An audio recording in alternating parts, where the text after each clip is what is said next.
Rise and shine, it's a brand new day. Ken can take the stage, ready to play. Weekdays at 10, the cars and the scene. Coffee in hand, they're living the dream. Question in the voice, got the whole town awake. Bringing fire to the mic, make no mistake. Shows in the corner, spitting out facts. Dropping truth bombs, ain't holding back. Ken in the morning, feel the heat. From 10 a.m. CST, can take a seat. Live and loud, that break in the mind. Ken and the bold. Light up your speakers, crank up the sound. They're talking about life upside down.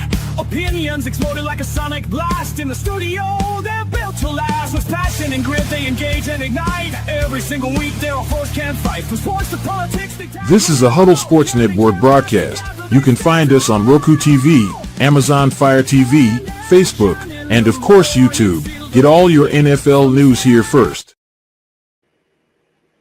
Good morning, and welcome to another edition of Ken and Ken in the Morning. I know at least one Ken is happy today.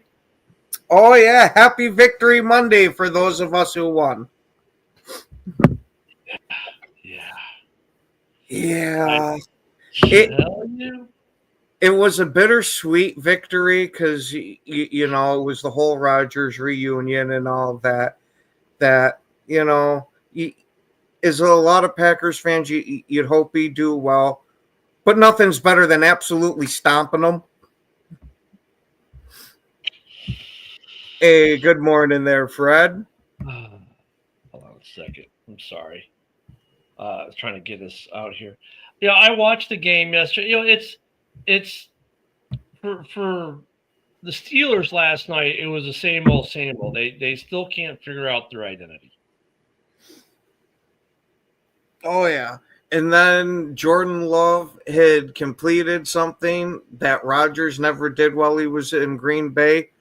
20 consecutive passes, and then the percentage of him making those 20 consecutive passes was 0.1. And Fred, it's MMA Aniacs. Oh, Wednesday? Yeah. Yep. Hey, Fred, and you can catch that on the X, the Rumble. Actually, you know, it's funny. I was talking real quick on a programming note, I guess, if you will. I was talking in a space last night with one of my buddies who you've seen on here, Bogey Bones. He'll post every day so often. He'll come in. I said, hey, have you ever posted from X? Because he watches us from X, and we haven't acknowledged it. He's like, yeah, but you know, it's no big deal. I'm like, no. We put basically every comment up except maybe this guy once in a while. You know, but Dorn knows that, you know, because sometimes the trolling is good. Sometimes we don't need the trolling, right? It works. But I said, no, you know, we always do it. But, you know, he's like, it doesn't come up. But if you go to Rumble, and I've already been testing it, Rumble pops right up. Rumble pops right up. So you can find it there easily. You can get on Facebook. You can get it on X. All of them do well. Oh, Jesus. Yeah. Look, I'm not Jack Nicholson here, okay? I didn't order the code red. Okay? Ken might order the code red. Joe might order the code red. I did not order the code red. Okay? Let me get – speaking of the show, let me share the show out on Rumble some more while we talk. I have to wait about 30 seconds into the intro before I can start sharing. But, yeah, so I'm sending this out. I would send this to Packer Twitter, but they got their community suspended somehow. I don't know how. Because the other day it was funny, like on Friday's show, I was looking for it, right? Because we usually send it to Packer Twitter. You know, I usually send to all the NFC North teams. There's about 15 teams I send the morning show out to. And it was gone. I'm like, where the hell Packer Twitter? So I found an older post where, you know, I could see a top said Packer Twitter, clicked on it, and I got that this community has been suspended for violations. I'm like, oh, not good Packer fans. Yeah, apparently other fan bases got butthurt and decided to get us suspended. No, I think Packers Twitter wasn't exactly a hotbed of activity, right? Mhm. But they would get it got some activity. But yeah, I don't know why I don't know. I really don't know. Here, friend, I'm gonna give you another link too. In fact, hold on a second. I'm gonna do something sneaky cool. I'm gonna show you even how it works. There we go. But man, I got to give a huge shout out to Tucker Kraft on National Tight Ends Day. Had himself a career game. He ended up with just shy of 150 receiving yards and 2 touchdowns. Yeah, I don't get what's up with this National Tight End Day stuff. There you go. You can find the Maniacs there as well. I mean, we had National Running Backs Day the week before, I guess, and now yesterday was National Tight Ends Day. Okay. Yeah, see, National Tight Ends Day I've heard of for a couple of years, but I never heard of the National Running Backs Day. Well, they're all made up. So isn't just about every holiday. I know, but this one's even more of just really. And it's just like, really? Like, they got to have their own holiday? But yeah, the tight ends. For MMA Maniacs, it's on Huddle Sports. Yeah, it's on all of them. You can catch it on all of them. Yep. So, and that's every Wednesday at 2 p.m. Central. Yeah, well, the Bills got back on the win column this week. I'd say so. They made Carolina absolutely pay for those 2 losses that they had suffered. That was a smoke show, wasn't it? In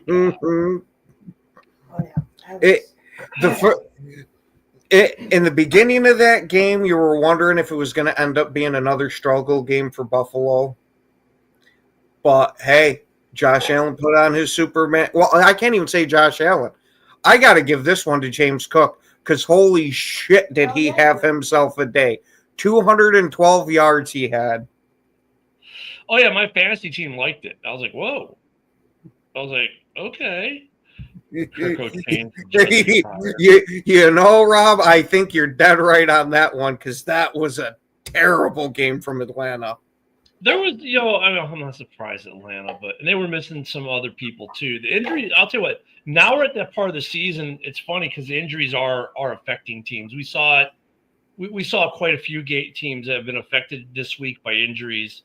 I mean, a couple teams in the North. I mean, obviously the Vikings have injury issues with their quarterback issue and on defense. The Bears. We've lost our top 4 cornerbacks right now, which was evident yesterday because we couldn't stop the pass game, and it was easy dump passes, stuff that they normally would cover up pretty easily. We felt that. Offensive lines are hurt in some cases. I mean, this that part of the season, man. We're in that part of the season. People got some injuries where now guys are missing a game or 2 or 4, and you got to step it up. And like the Bears didn't do it yesterday. I mean, look at the numbers for the Bears game yesterday. It's not, I mean, time of possession. You know what the difference of time of possession was in the game yesterday? 1 minute. Difference in first downs, 5. Total yardage, the Bears actually had more yards. Passing yards, Caleb had over 100 more passing yards. Rushing yards, they had about 80 more rushing yards. Here's what killed the Bears yesterday. Penalties, 11 of them. Return yards were about the same. Bears actually had 10 more return yards. Total plays, Bears ran 3 more. Yards per play, you ready for this one? They were the exact same for each team. What was the difference? Well, the Bears couldn't stop anything with the passing game and couldn't get they were moving the ball, but they couldn't get it in the end zone. Those first 2 drives should have been touchdowns. That's been the Bears' problem though all year, right? That's been their problem the whole year is they just can't they walk away with 3. Look, that's a team that's building. That's a team that hasn't figured it out yet. I expect the Bears to have it all figured out in year 1, week 8, by year 1, week 8 of Ben Johnson's first year. You know what I mean? But I mean, that was the difference in the game, but injuries made an impact. We definitely felt Tyler Gordon not being there, Tyreek Stevenson not being there. The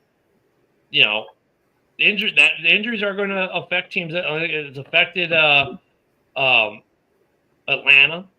right? Losing Penix and then a receiver and then some other guys. It affected the Chargers for a couple weeks when they lost Joe Alt. It just says, okay, teams are saying, okay, we need more depth. That's a problem, right? So let's see. When are teams to take Kraft away? You know what? Good luck. It's not a good luck thing. It's more of let me see. Let me see how I can say this. It's not that you can take Kraft away. You can't really. Yeah, no takeaways yesterday. That's not going to happen, John. You can keep dreaming. With Kraft, it's not that you take him away because a lot of his stuff they find him in those soft spots of zones. If you run zone, the tight ends usually do pretty well, and he gets found in the tight ends are really hard to take away. If you really that's my point of it is it being such a mismatch. Yeah, if you want to put the emphasis on them, right? You really aren't going to take them away because here's what they'll do. They'll start him out looking like a block. The guy will give a little block and then boom, he runs out in the flat where he's wide open. And you can have that all day. You could probably have that all day. Why teams don't do more of it and make people put a spy on the tight end is beyond me but they don't. And that's why these guys that's why a couple of these tight ends who can catch and run with the ball, Kraft, Laporta, do so well. The Bears have a guy who can do that. They just don't do it. And we haven't done it since Greg Olsen, really. So, I mean, I think part of that's team and scheme. I don't think you can really take Kraft away. Could you slow him down? Sure, put a linebacker on him 24/7, one that's good in coverage. Yeah, I was going to say that's the thing is finding a linebacker that can cover well enough. Is usually you got linebackers, their coverage ain't the greatest, so they try putting a safety or corner on them because their coverages are usually real good, but now you just get out muscled by a big tight end. Well, and that's the other piece too. I mean, there's a give and take. I don't think you can really take a tight end away. You can limit them. You can do things with your defensive scheme, but and really to be honest, Ken, with the Packers. If I could take him and Dobbs away, I would. They should just sell out and do it. Like sell out on those 2 guys and take them away because until the other receivers prove that they can kill you. Now that Watson's back and he already had a decent game, I forgot how high his average was, but it was like 20-something yards. I'd hope, beg, and pray that they'd focus in on Kraft and more Dobbs just because. Hey, if Dobbs gets taken out of the game plan, that sucks, but oh well, because I'd much rather have the explosiveness of Watson and still try to funnel most of that offense through Tucker Kraft. We saw yesterday what happens when you do that, and that seems like a winning, successful formula to me. Yeah, I mean, well, and Jim, that's the other thing too. If you have a good nickel corner, you can kind of negate the tight end some. That's what killed the Bears yesterday. Actually, was the tight end. Their tight end did, we couldn't stop. And look at our nickel corner was out. I'm going to say this. I don't give a fuck if nobody disagrees or disagrees with me. I don't care. Caleb Williams is not the fucking answer for this team. I'm sorry. Get him the fuck out now. It is dreadful to watch this. Very dreadful. And everybody was blaming the defense yesterday that we couldn't stop shit. Well, no. After that first quarter, the Bears offense took a shit. And Roma Dunze dropped that one pass, yes, whatever. But Caleb Williams is not the answer, and prove me the fuck wrong. Please. Please. So we're Go ahead, where Ken. we going? I'll give you the floor, Ken. No, I'll just ask this question. Okay, great. We get rid of him, then what? Well, what do you think the next thing to do is? I don't know. You tell me. Draft You tell another me fucking where the Messiah is. the what? The what is? The Messiah, the next great big quarterback that's going to do it for the Bears. Tell me where it is. This is Show me the light. This is Justin Fields 2.0, buddy. Plain and fucking simple. Plain and simple. I mean, speaking of Justin Fields, he got his first win. Yeah. Yeah, that was big. They got the win. They got that big win there, yeah. That game, Ken, that game was crazy, but let me tell you this. Cincinnati can score points, and we should be a little bit worried next week. Yeah, I mean, we should because, they, like you said, they can score points, and especially with our DBs being in disarray because we don't have any. And another thing is, Ken, I'm glad that the Bears did nothing with Hendrickson because he is injury-prone 2.3. Yeah. Where the fuck you say it? Yeah, he's been out for a couple weeks now. Hold on one second. I gotta do something. But what do you think, Ken? Congrats on your win yesterday. Why, thank you. It was nice seeing Love go out there and beat the mentor. Wow, and I started I should have listened to everybody and not started the Pittsburgh Steelers defense. No. Yeah, no Bagent. The Bears don't need Bagent. Let's go with the backup. That's got to be always the stupidest argument I've ever heard. I'm sorry to say it that way, but let's go with the backup. Let's go with the backup. And the first game's always okay. The second game's decent. And after that, it's like, fuck, what did we do? Well, Ken, we were talking about this yesterday. We're talking about this week on, week on. He's got to be consistent every week. Not good one week and bad the other. The whole team needs to be consistent. And here's the thing, because you mentioned the Roma Dunze drop. So I looked it up yesterday. You know what his drop rate is? 3.4? Sixth best in the NFL. 3.4. Yeah. Right. So I'm like, okay, and they're like, that sideline pass. Look, Caleb gave him the opportunity to get it. It wasn't a terrible throw. It wasn't a great throw. It was under pressure on the move, tight coverage throw. He put the ball where only Rome could have had a chance to get it. And look, there was an opportunity for Rome to catch that. Well, did Rome come up with the hard catch that time? No. And Bears Twitter's like, oh my God, Rome has to catch everything that's in his direction. It's like, dude, he just drops the ball all the time. It's like, no, he doesn't. Then you show them the number, and they're like, yeah, he's still garbage. It's like, really, guys? But it's like, come on, man. Another thing is that we were driving the ball. And DJ Moore, get the fuck out of bounds, dude. Get out of bounds. That was a huge mistake. That was a huge mistake I did not expect from an old veteran. Like, get out of bounds. And there were a couple plays like that in a couple games where like, get out of bounds. And they didn't. And that play call at the goal line. Wow. I mean, wow. Yeah. See, that's what I'm saying. Like, this is why I can't just blame Caleb for everything, because it's not all Caleb.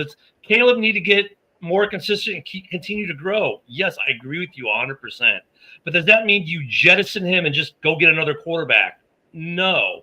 Because here's the thing. He's not Justin Fields 2.0 because he does a lot of things well that Justin still doesn't do.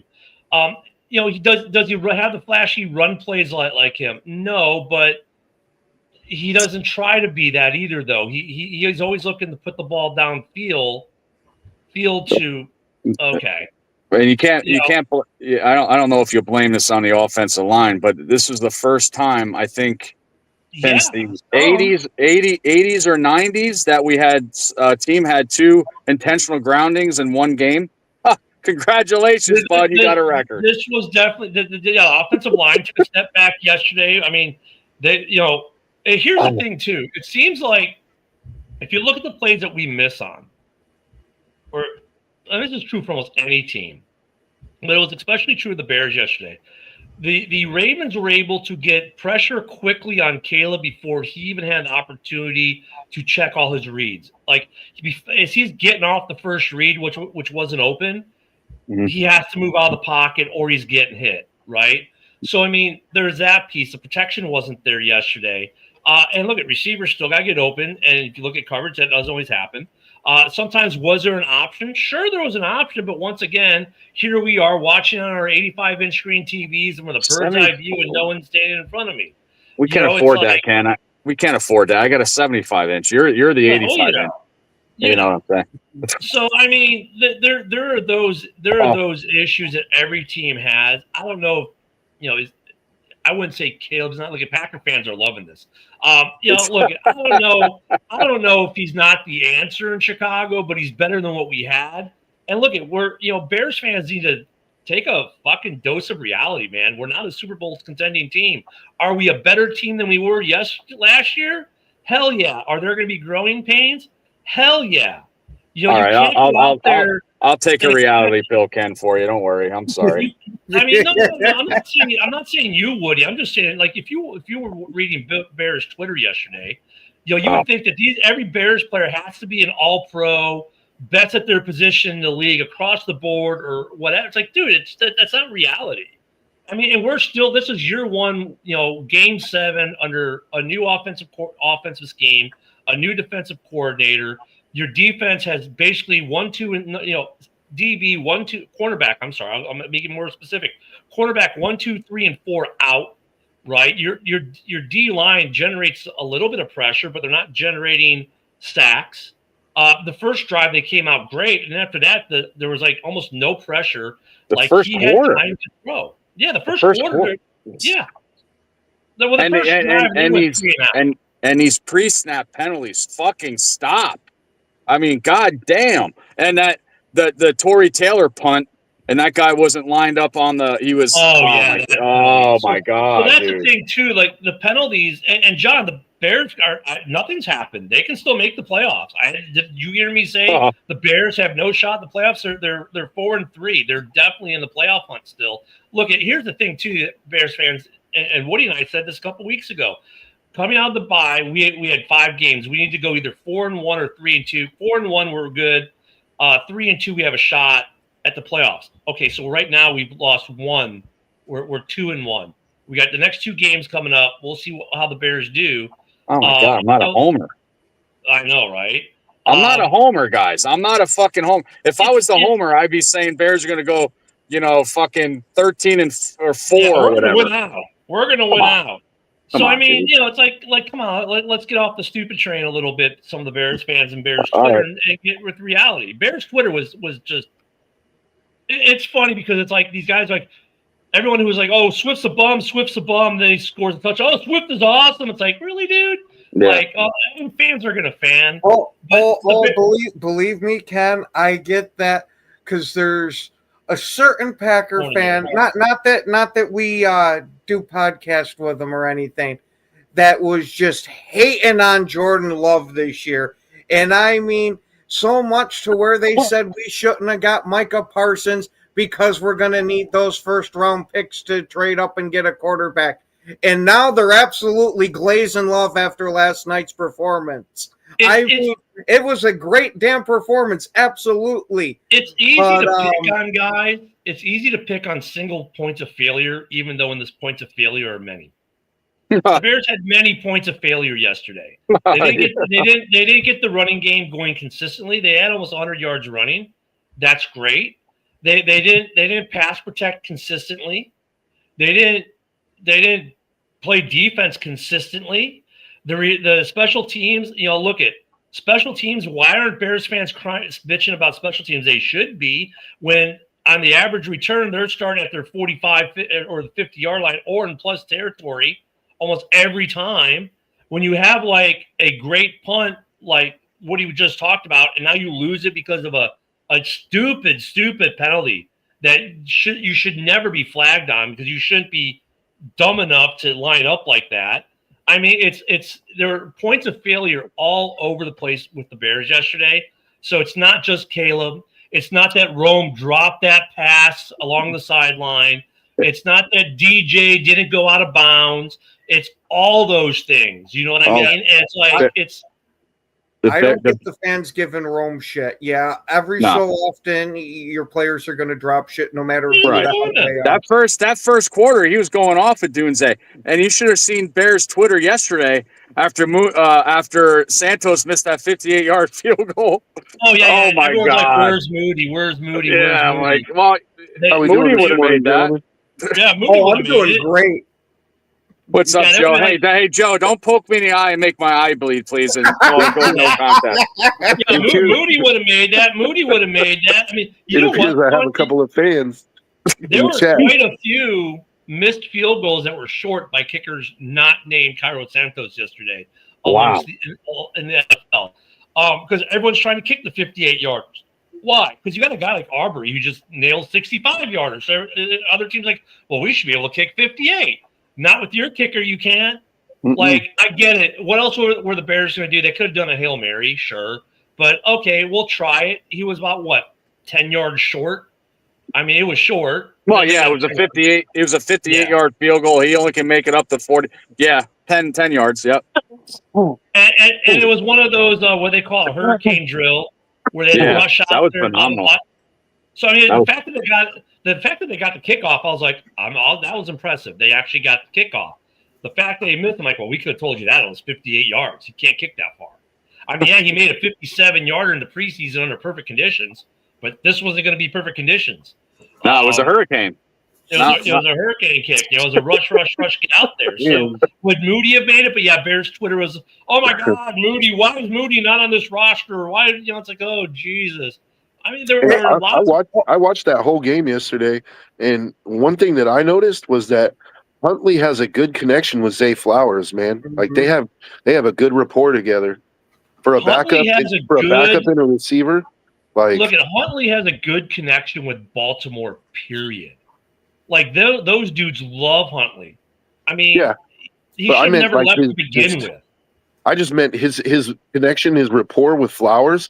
Like I noticed there was a few plays where it's like he was able to anticipate where Flowers is gonna be. It's like those guys have thrown a lot together, you could tell. And like, Zay Flowers at least in the first half, he was cooking, dude. Like, yeah. And that's the second time in a row Huntley beat us. Well, and with the Bears that not having great coverage yesterday either. And look at here's the other thing: the Ravens came back a lot healthier on defense. It showed. Their big the big thing was no Lamar. Huntley's always been a good backup for them. He's always been a good backup for them. Yeah, I don't know why the hell they didn't have him start in as the backup. I think they're saying they're waiting for him because they're on a short week and they wanted to wait till Thursday and not overstress him coming off the injury. I mean, if you got Huntley, I meant sense. Why weren't they using Huntley and instead why were they using Cooper Rush before?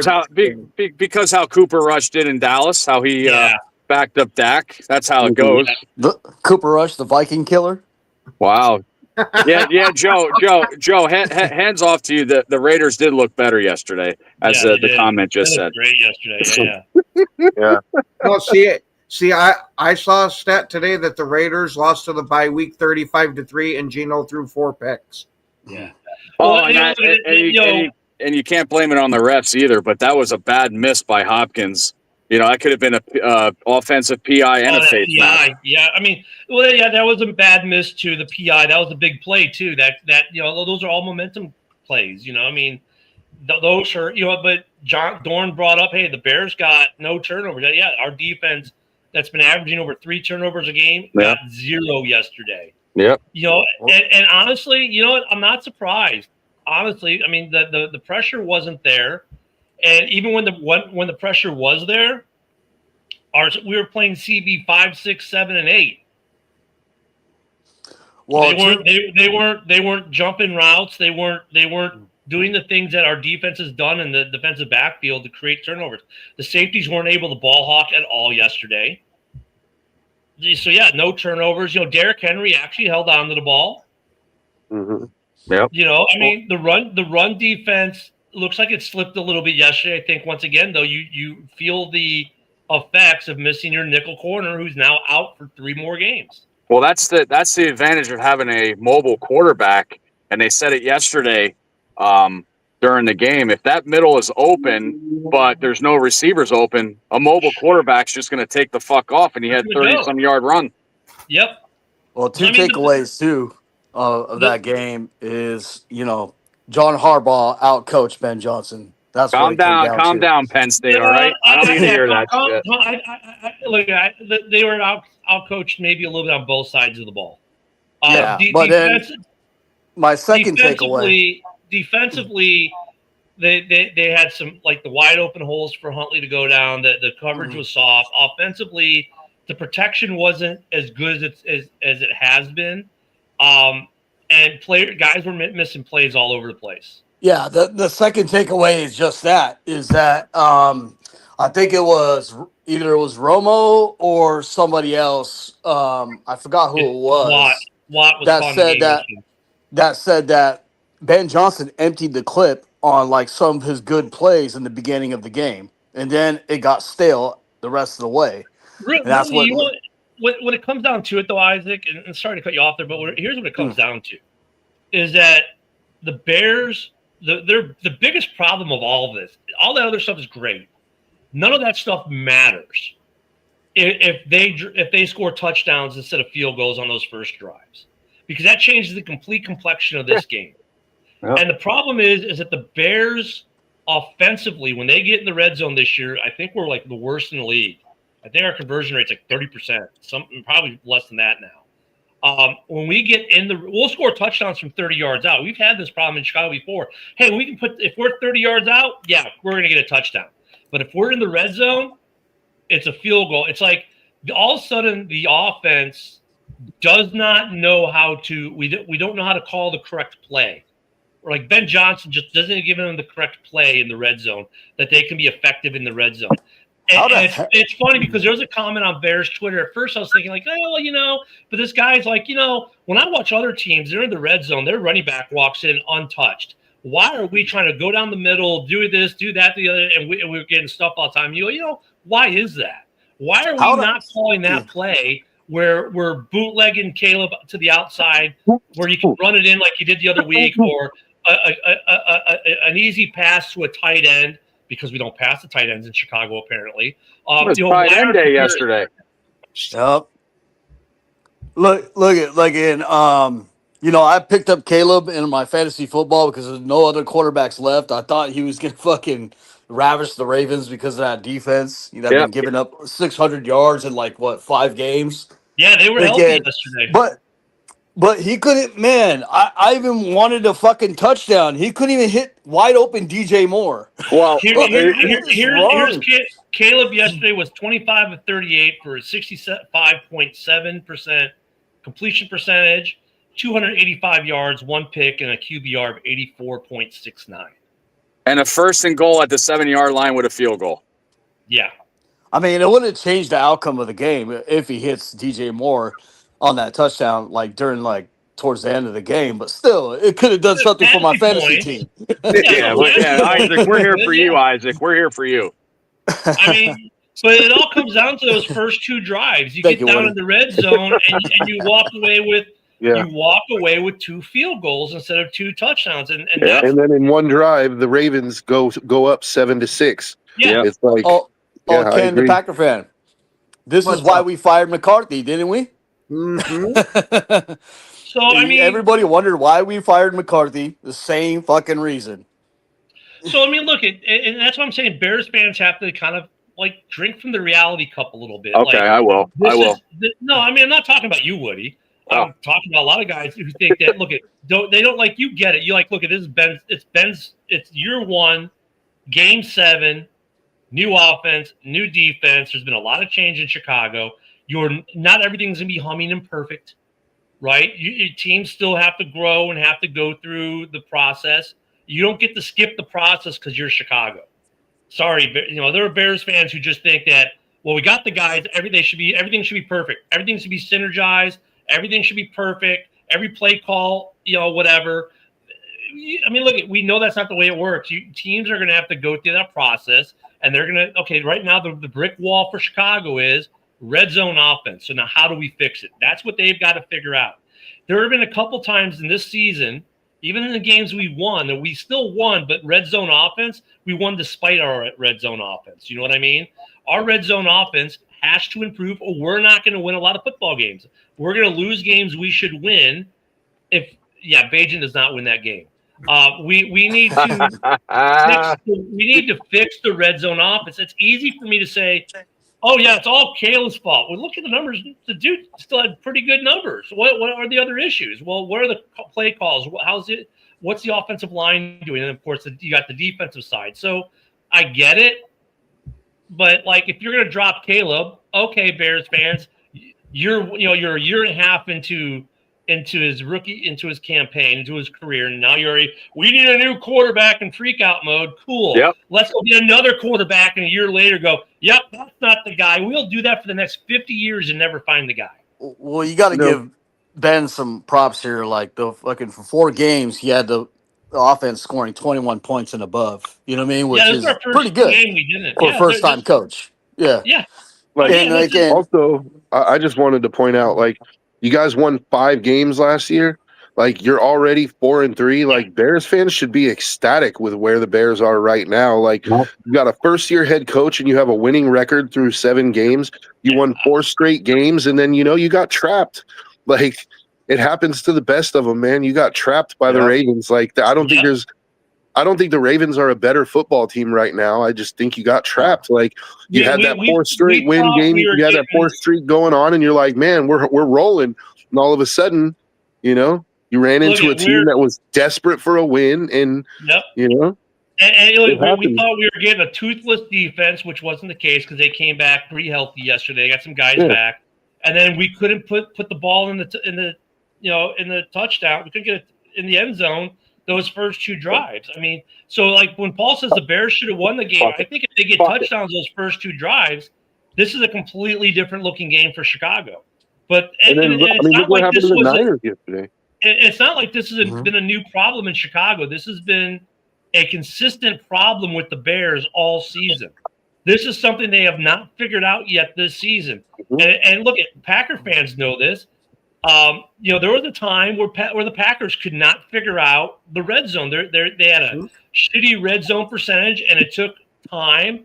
And now the red zone percentage is up. It's one of those things that teams have to they'll get those brick walls, and they got to conquer it. So the question for the Bears is this: how are you going to slay that demon?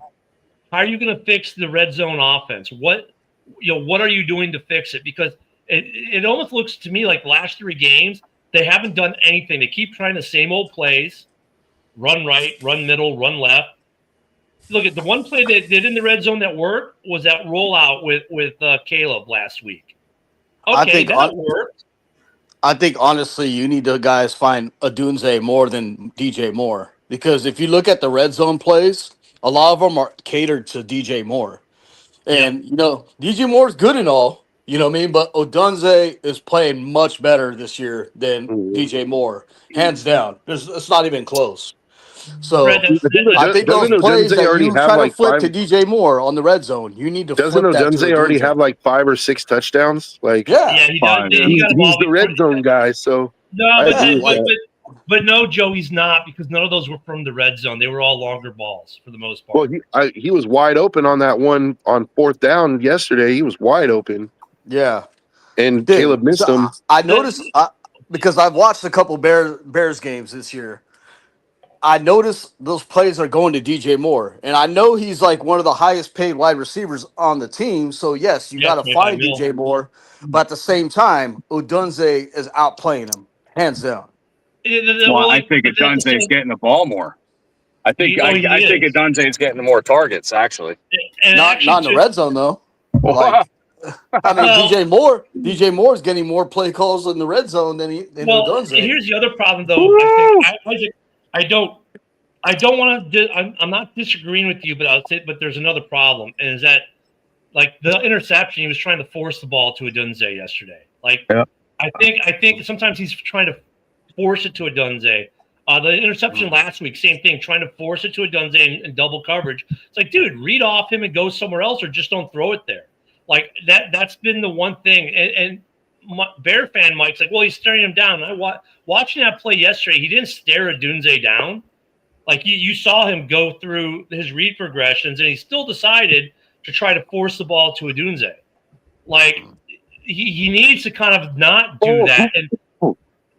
And DJ Moore, he threw some nice balls at DJ throughout the game, and I get it. Like Rome is kind of like becoming the guy, but you still have DJ, you still have Zacchaeus, you still have Luther Burden. Stop forcing everything through Rome because these other guys are getting open too. But you're like, I gotta go to Rome. I gotta go to Rome. I gotta go to Rome.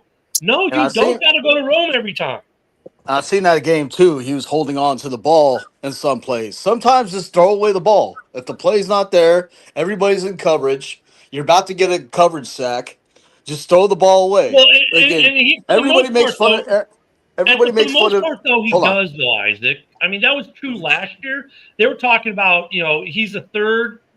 I think he keeps it 3.7 seconds, which is like the third longest. Oh yeah. Right now. But they even caveat. They said when he's in the pocket, he's like a lot faster. They said a lot of that time is because he rolls out of the pocket to extend plays and buy time. But he's not taking sacks that way. His sacks were pure in the pocket, where it was like boom, boom, down. Like he just got covered up. The whole pocket came. I mean, yeah, but here's the thing though. Like people make fun of Aaron Rodgers for doing it, but Aaron Rodgers is fucking smart when he does it. Like he doesn't lose any yards. He goes to the next play. They pick up the first down.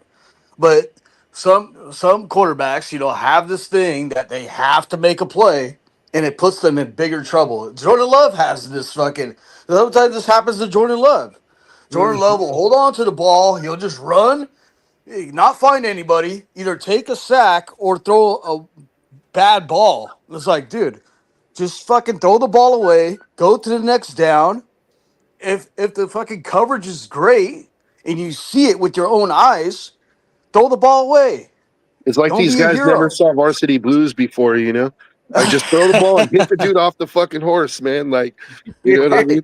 You don't have to play Superman every single play. I think Caleb only took 2 sacks yesterday. They were both in the pocket, and they were both pretty quick. I'm trying to find the sack. Let me look at the sack numbers real quick. You see what happened to the Niners yesterday, dude? Yeah. That's another one that I'm talking about. Yesterday. Caleb took 1 sack yesterday, and that was in the pocket. And that the whole pocket, actually the Bears got 2 sacks on Huntley yesterday. Well, there should have been 2 more sacks, so they were intentional grounding instead. Yeah, there's coverage sacks as well. That was the first time we've seen Caleb do that. I was like, this is new, and I don't like it. So 1 sack, 2 intentional groundings. That legitimately, like, we haven't seen him do that. But he only took the 1 sack, and then you got the 2 intentional grounds, but those were all in the pocket. None of them were outside the pocket, obviously. When he gets out of the pocket, he does get rid of the ball. He's not last year, he would get out of the pocket and still take the sack. This year, and then towards the end of last year, he got better, and this year he's been better at that. But look, Chicago's problem isn't Caleb. Chicago's got other problems across the board. It's easy for me to just go, it's easy for us to go single point of failure. No, there were several points of failure. Red zone offense is a massive one. The defense was the coverage by the defense was massively won yesterday. The offensive line did not protect as good. And look, I think, did the Bears get trapped a little bit? Yeah, I think they thought this was the Ravens defense that they could manhandle. But Roquan came back. Some other guys came back, said, yeah, no, partner. We're back to being the Ravens defense. You remember, this is a team that before the season we said was going to, be in the AFC Championship game. The defense kind of looked like it yesterday. The offense, their offense, maybe not. Derrick Henry did not have a great day, but he was good when they needed him to be good in the red zone. Big plays. The Bears have not figured that piece of the puzzle out yet for themselves. Yeah, one thing too. I know they want to get Monangai going. You know what I mean? But like doing those run down the middles where they can easily get stopped. I mean, I feel bad for Monangai because you're putting him in a bad position by just making him run straight down the middle when it's like third down or something. And then some of the play calling's been a little predictive. I think that's what you're trying to say, and I agree with that. I think because Monongai's been doing pretty well. I mean, I like him. I know Woody likes him. 7th round kid that's actually been playing pretty good for the Bears. Yep. I think though Woody would even agree. Yeah, some of the play calling has been kind of predictive. Like, okay, they're just gonna give the ball to Monongai down the middle, and there's 10 bodies there. Two plays in a row yesterday. So then right off the bat, you're getting a 3rd 8 and 3rd 9 or 3rd and 11. You can't do that. Can't do that shit. Yeah. And And having to run down the A gap is like, dude, he's gonna get stopped no matter what. The play calling, for as good as Ben can be, like the play calling also leads into the problems that you then get with your quarterback. Because now you're off schedule. Now you're putting your quarterback in 3rd and longs where they have to throw, and everyone knows he has to throw, so they cover up the receivers really well. And he has nowhere to go with the ball. I mean, it's all cascading events. So the Bears the Bears dropped one yesterday to the Ravens. Before the year started, we all would have been like, oh, the Ravens would beat the Bears, whatever. We're mad because we think we're good enough now, and maybe we are to a point that we should have won this game and we didn't. But let's be honest, this is a game that before the season, we all said, even Bears fans, like, yeah, we'll probably lose that Ravens game. Well, guess what? We did. We have this 5-game stretch that we've now played 3. We're 2-1. Let's see how the next 2. If we go 4-1, we're right where we needed to be. Well, that red zone try with the 4th down at the end of the game there, I mean, he threw it sidearm, but it was way out of whack. Way out of whack. And he was wide open in the back of the end zone. Yeah, that last little hurry-up drive, just they were so discombobulated. Yeah, I mean, hey, hopefully Caleb Williams is watching this podcast because I have a message for him. Get the tampon out. Get your nail polish off. On a 3rd and 1 at the goal line, at the 1-yard line, jump up in the air like Stafford does, have the ball over, and then come back. Don't do your fucking little I mean, what though? Fuck out of here. I mean, you know what though? We kind of laughed at, but Woody doesn't have a wrong point because look at the guys like Stafford. Look at Josh. Josh Allen, were all his touchdowns running touchdowns yesterday? I don't think he threw a touchdown. He threw for because he was the only. He took the lead over having a rushing touchdown and a passing touchdown in the same game. I think it's like 46 games, and he took his number one. I mean, Caleb, James Cook yesterday. The one good thing, James Cook went off. One good thing about Woody that we liked over, let's say Justin, his propensity isn't run first. But you know what, Caleb? Sometimes, like, look at Josh Allen. You should run. You got wheels. You can move. Like that should just been like keep the ball in your hand and take control of the game. Like I'd like to see maybe Caleb do a little bit more of that, but I'm not blaming yesterday on Caleb himself. Like he's the reason. He's not. There was lots of reasons. Just like when you go to Pittsburgh, what was their point of failure? I mean, you're not gonna say, well, Aaron Rodgers. No, it's that team has no identity. Their defense shows up for a series and doesn't show up. I mean, how you let Romeo Doubs be wide open with that big ass fucking helmet of his? How the hell do you not see Romeo Doubs? Actually, he's not the only one. Maybe that's confusing because now the Packers have another guy with the Doubs helmet on. Was it Walker, right? The guy who scored the first touchdown? Savion Williams. Yeah, Savion Williams is wearing the big dome of obedience. I mean, how do you let these guys with these massive big fucking helmets you can see from the moon be wide open? I mean, it's like, okay, I get they were wearing white. Maybe they're trying to blend in, and I don't know. But how do you maybe it's just they're that good that even with that big glaring bat signal, they're still getting open. I mean, it's amazing to me how Doubs is always open with that big ass friggin' helmet that you can see from the moon. It's like, God, Doubs is hands down. Doubs is hands down our best route runner. Like, like the way he runs routes, he always gets open. Well, I would be too if I had an aerial fucking thing on my helmet. I mean, what, you got a radar system in there or a jammer or something? I mean, at this point in the year, like, does it seem like Derrick Henry is just washed? He is. I don't know if I'd say washed, but I think he's taken a little bit of a step back. I think for him it was more. He had a crisis of confidence. He is washed he had those bad games. Mm-hmm. And he lost his confidence, and like yesterday probably helped because he had some tough runs at key moments where he performed and he didn't fumble. So yesterday was a confidence builder for him. I think he had more of because yesterday he still ran. When he ran it, every time he touched the ball was a good run for him. I don't think he had a bad run yesterday. Well, I think especially that second touchdown when he just bounced off the pack in the middle and bounced out.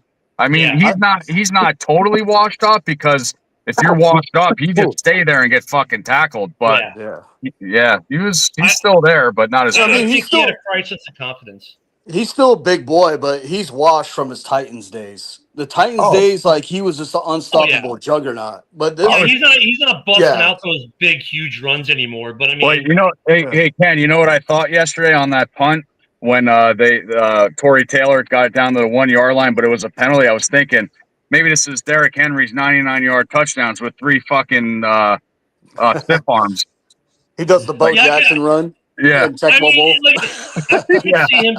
could see Derrick Henry being about a half step slower. I mean, he's getting older. I mean, but I think he had the fumbles though. You had he had a crisis of confidence for a bit, and he's still going to be a very durable, good back for them. He's not busting those long ones like he used to, but he's tough to get down still. And actually, while we're talking about running backs, I want one running back who needs a little bit of love from yesterday is DeAndre Swift, because that touchdown. People are like, oh, he has no vision. He has no vision. The run was to the right. He saw the right was bad, backed it off, and went to the left and got the touchdown. Like, his vision has been remarkably good this year for the Bears. So, he's done pretty well. But those are 2 running backs that, I think you had with Swift, Bears fans had a crisis in confidence in Swift. Like, he has no vision. Well, he's shown this year he does. And when you go to King Henry, I think he had a crisis in confidence early when he had those fumbles going, I wonder if I am losing it. Am I getting too old to play this game? Have I lost a step? Have I lost the ability? And that's kind of like, fair of an older player to maybe go through that at this point in their career. I think Ben needs to work more on those DJ Moore runs. I mean, it's an actually solid weapon. Like, if you watch when DJ Moore gets those little like out routes and runs it, straight through the defense, he's actually been getting a lot of good chunk yards. Ben Johnson needs to implement more of that. You know what it is, Isaac, and I think this is why Bears fans and like why Woody came on hot this morning. And I get it, I understand. I'm fucking hot anyway, sexy. Yeah, that's true. But no, I think what it is though, Isaac, we're seeing these like slivers of what can be, right? And we don't see a consistency because they haven't quite figured it out, but we expect them to have it figured out already, and they don't. It's obvious. Well, another thing is too, you don't want to empty the clip on your plays early in the season. It's still like relatively. I mean, it's almost half the season gone by, but like it's relatively early in the season per to say. Like, you want to wait till later in the season. If there's a chance of you making the playoffs, that you don't want to empty all your good plays. And there's tape on it. But you shouldn't be just running the same. You still need to win games though, right? So you shouldn't just be running the same crap week in, week out. You got to vary up the menu a little bit. And to be honest with you, the Bears have not done that well. All I gotta say is hands off to my Devils. 8 in a row. Let's fucking go. I mean, because Isaac, like, I don't want to wait till week 17 to figure out the red zone offense. Yeah. I don't want to save the plays for week 17 if I'm not going to make the playoffs. Like, I have an opportunity. We're 4-3. The Bears have a real opportunity of being a playoff team. So I don't mind emptying a little bit of the magazine to try to get something that works in the red zone. And then what? Keep running that till it doesn't work while you design new plays. Mm-hmm. Speaking of running backs, man, Scadaboo's done, dude. Yeah, that's and you know what? I was surprised that it was only a dislocation. Mm-hmm. Because when I seen that on the red zone, they were showing that play, and his foot was just hanging. I was like, oh my fucking God. No way. How it got rolled up on? Yeah. I hate to say this, but the irony was, it wasn't like the last 2 weeks people kept saying, Scadaboo, if you keep running like this, if you keep running like into these brick walls, you're going to get hurt. And they're like, yeah, whatever. And what happens yesterday? No. That was a freak accident. That was a hip drop tackle on him that busted his leg. I mean, that could happen at any play. But that's not Scadaboo being dangerous. But they Yeah, stopped there's that. an They iron- should have but stopped I'm that just though. saying there's an irony to it though, right? Like we've been telling them, you keep running the brick wall, you get hurt, and then it wasn't the brick wall that hurt him. Mhm. Yeah. You know what I mean? I mean, It he was wasn't a the brick- monster. He He led is. all rookies in touchdowns. You know what I mean? He Yeah. played really well. That sucks for him. Yeah, I mean, my intent was not to turn this into a Bears show today because there were so many games. The Packers game was worthy of talking about a lot more than we did today. The Bills game was worthy of talking a lot more than we did today. The Niners game, dude, like that. Got There was a lot the Jets of game. spanked. I mean, we have a Bears show on Wednesday, so we can like table these till Wednesday sometimes, okay? Can we give the Jets some love real quick, I don't though? mind talking about my team.